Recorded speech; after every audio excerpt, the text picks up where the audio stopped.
Welcome back. We're going to start our probability notes tonight. We're going to start with theoretical and experimental probability. So some vocabulary that you need to be familiar with. A probability experiment is an action or a trial, such as flipping a coin or spinning a spinner, having a deck of cards and randomly picking a card. The outcome are the results of the experiment. I rolled a 2 17 times out of 50, or I had tails 18 times out of 22. An event is when we collect one or more outcomes, drawing a card and flipping a coin, something like that. And the sample space is the possible outcomes. So those are the outcomes that could occur, not the ones that have occurred. So sample spaces, remember, these are what could occur. These are the possibilities, the possible choices and combinations. So tree diagrams, which you did a while back in previous courses, we have, if I flip a coin, my choices are heads or tails. If I roll a die, my choices are the numbers 1 through 6. So if I did both, what possible outcomes could I have? Well, I could flip a head and roll a 1. I could flip a head and roll a 2, flip a head and roll a 3, and so on and so forth. So is there a faster way than drawing a tree diagram and listing all of these possible combinations that we could figure out how many total possible outcomes that there are? And in this case, there were 12. Well, how many choices do we have with the coin flip? We have 2 choices, heads or tails. How many possibilities do we have from rolling a die? Well, we have 6 choices. So what could I do with the 2 and the 6 to make 12? Well, we would multiply. So if I want to know possible total number of outcomes for flipping 2 coins, well, there are 2 outcomes for the first coin and 2 outcomes for the second coin, heads or tails and heads or tails. So we would multiply those together, and if we drew a tree diagram and listed the total possibilities, there should be 4 possibilities. Number 2, you flip 2 coins and roll a 6-sided die. So the first coin, you have heads or tails. The second coin, you have heads or tails. And then 6 sides on the die. So remember, you multiply those together, 2 times 2 times 6, and you would have 24 possible combinations or outcomes from doing those 3 events.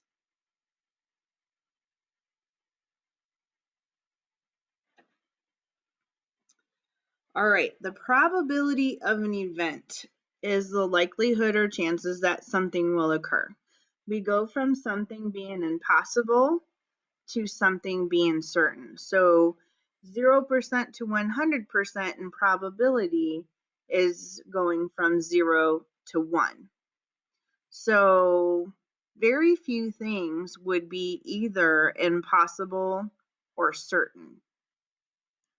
In the winter time, it will be cold. That statement, is it certain? Is it always possible that it's going to be cold, no matter what? Well, I don't think so, because I can think of some times where in the wintertime, maybe it's been in the 50s or the 60s, which isn't necessarily cold. Is it likely that in the wintertime it would be cold? I would say yes, but is it certain? Without a doubt, every single day in the winter it'll be cold? No, it's not certain. Is it impossible in the summer to have a day where we're not at, our average 112 or 118? Is it possible to have a temperature of 60 degrees in the summer? Well, I'd say it's probably pretty unlikely, but it's not necessarily impossible. It could happen. Maybe it's a 0.000000001% chance, but there is a chance. It's not impossible. So that's what we're talking about when we say impossible and certain. There has to be no chance, without a doubt, that something will happen. Is it certain that you will have school on a Monday?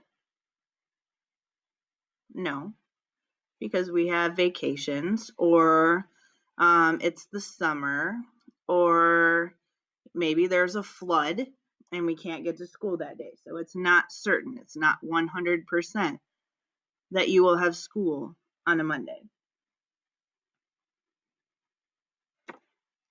Theoretical probability. In theory, what should happen? And we write it as the number of things that we want to have happen over the total number of possibilities.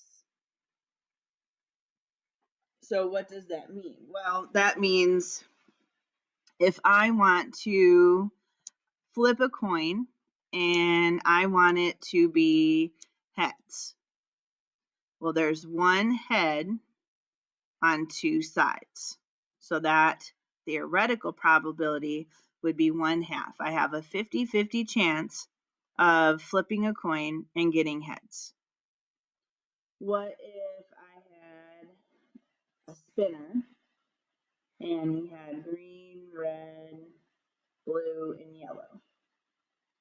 In theory, what are my chances of spinning blue? Well, there's one blue out of 4 colors. So 1/4 probability. What is the probability that I will roll a number die, 6-sided, and get a number larger than 4?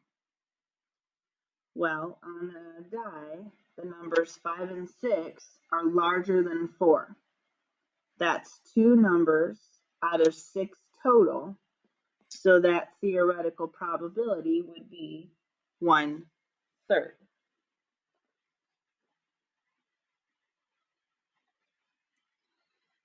Experimental probability. Now, this is the probability that happens when you've actually flipped the coin, or spun the spinner, or rolled the dice, or whatever it is that you're trying to do. So it's the number of successful trials over the total number of trials. So we have this spinner with 4 colors, and all 4 of those spaces have an equal amount. We spun the spinner 20 times. So 5 times it came up red. So red would have an experimental probability of 5/20 or 1/4, because remember, it is a fraction and we always want to try to reduce our fractions. Green had an experimental probability of 9 out of 20 times. Can't reduce that, so that's going to be it for that experimental probability.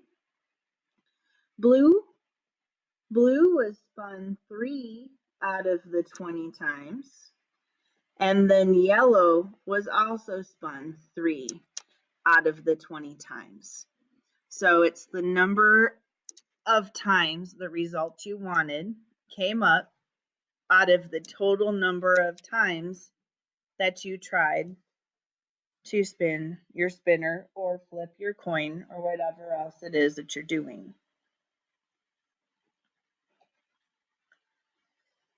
All right. Now we're going on to independent versus dependent events. So independent events are two events that one thing doesn't affect the other. So like if we're having chicken for dinner and it's raining in the state of Kentucky, do they have anything to do with each other? No, those are independent. I don't care if it's raining in Kentucky. If I want to have chicken for dinner, I'll have chicken for dinner. Snowing outside and needing a winter coat. Are they independent? Well, I don't think so.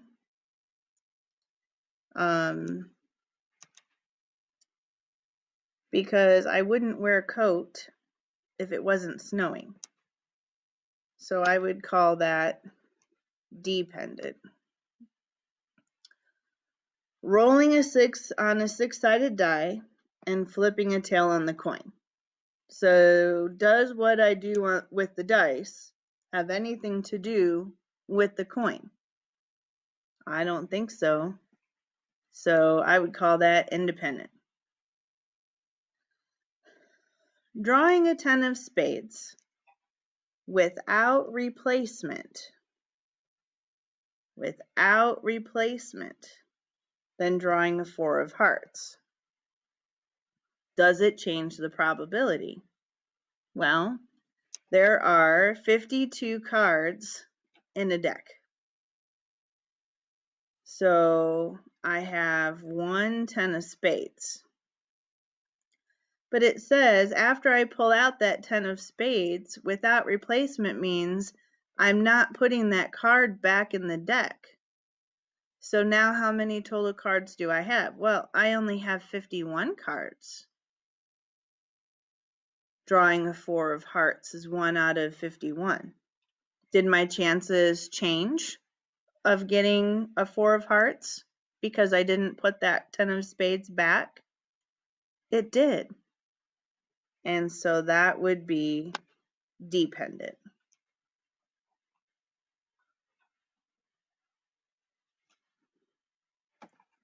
So for dependent events, you're really focusing on mostly, is it with or without replacement? With replacement means you're putting something back. And the total number of choices is the same. So we'll put that here, number of choices, the same. Without replacement means you're not putting it back, and it changes the probability because the number of choices that you have are different.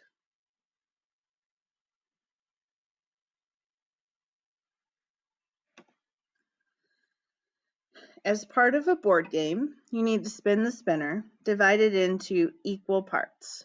Find the probability that you get a 5 on your first spin and a number greater than 3 on your second spin. So 5. Well, there's 8 choices and there's one number 5. So I have one number 5 out of 8 choices. Then I want to get a number greater than 3. So how many values are greater than 3? Well, we have 4, 5, 6, 7, and 8.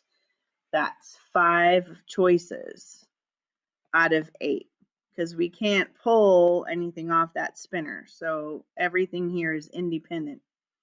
So what do I do if I have 2 probabilities and I want to find the total probability?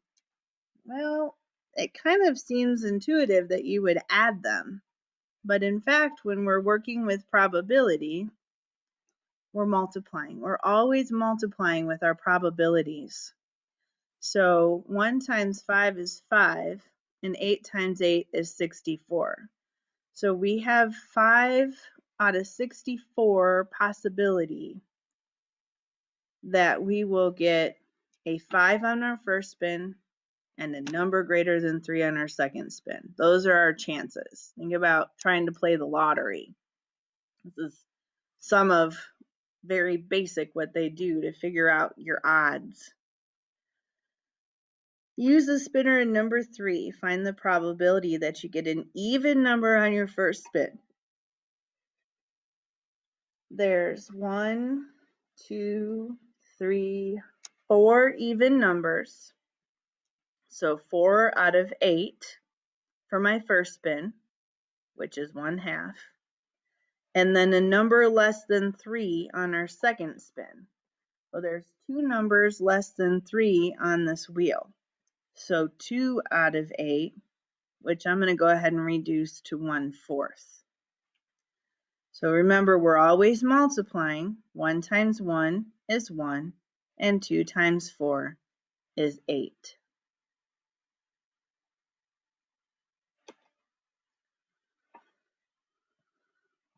All right, talking about taking 3 cards from a standard deck of 52. What is the probability that all 3 cards are hearts? When A, you replace each card before selecting a next card. Well, there are 13 hearts out of 52 cards, which I can reduce to 1/4. So for my first pick, I have 13 hearts I could possibly get. Then for my second pick, if I put that card back because we're replacing, I still have 13 cards possible out of 52 cards total, which is again 1/4. I put that card back. So I still have 13 cards out of 52 total cards. And so we're multiplying 1/4 times 1/4 times 1/4, which is 1 out of 64. So there's a 1/64th chance, or 1 in 64, that I'm going to get 3 hearts in a row out of that deck of cards when I randomly pick a card. So for letter B, they're changing it. Now they're saying we do not replace. So my very first draw, I have 13 hearts out of 52 cards, which is 1/4. So let's say we pick a heart. So we don't replace it. We only have 12 cards now out of 51 total. Then for our third draw, we keep that card. So we only have 11 hearts left out of 50 total. So if I multiply all of these together on the top and all of them together on the bottom, and I reduce, my final answer will be 11 over 850. So my odds are 11 out of 850 possibilities that I'm going to get 3 hearts in a row without putting the card back when I get my heart.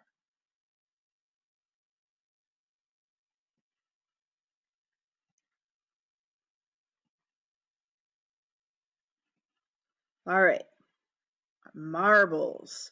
We have 10 red, 5 blue. That makes 15 total marbles. We are randomly selecting 3 from the bag. What is the probability that all of them are blue? First, we are replacing. So I have 5 blue marbles out of 15 total marbles. Then I put that marble back. I still have 5 marbles out of 15 marbles. I put that one back, and then I again have 5 marbles out of 15 marbles. Those all reduce to 1/3. 1 times 1 times 1 is 1, 3 times 3 times 3 is 27. Now in example B, we're doing the same thing, but do not replace the marbles. So my first try, I have 5 blue marbles out of 15. I pull out a blue marble. How many blue marbles do I have left? I have 4 blue marbles. How many marbles total do I have left? 14. I pull out a blue marble because I'm super lucky. Now how many blue marbles do I have? I have 3 blue marbles. And then I have 13 total marbles left. So if I do my multiplying, 5 times 4 times 3 over 15 times 14 times 13, and I reduce my fraction, I get 2 out of 91.